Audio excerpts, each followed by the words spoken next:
I really think, frankly, that the piano does offer a great many resources which are entirely appropriate vis-a-vis the music of Bach, and that it also offers some that are entirely inappropriate. So it really becomes a question of, I was going to say, using those things that enhance the music, but that's a bad word, of using those things, or adopting those things which really work within the parameters that the music itself observes. I think that's the safer way of putting it, probably.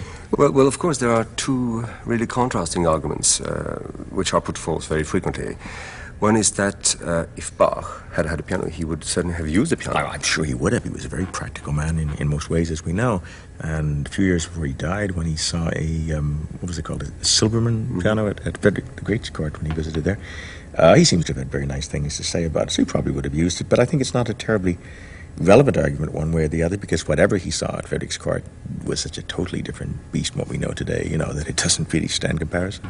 Okay, but the other argument, of course, is that he really didn't know the piano, notwithstanding his visit to Frederick's court, and that he didn't think in terms of its capabilities, that he couldn't have imagined the kind of instrument that it would become 2 centuries later, and that consequently whenever one does play this music on something other than the instruments that he knew, the harpsichord or the clavichord, one is in some way, I would say, violating the music, is not allowing to declare itself, to speak within the limits of the sonority that Bach had imagined. Yeah. I mean, yeah, that is the other argument.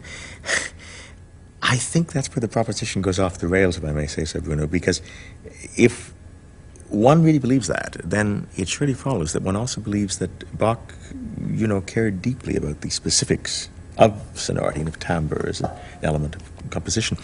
That in effect he was almost a slave to the instruments for which he wrote, and I just don't think that's the way it was with Bach.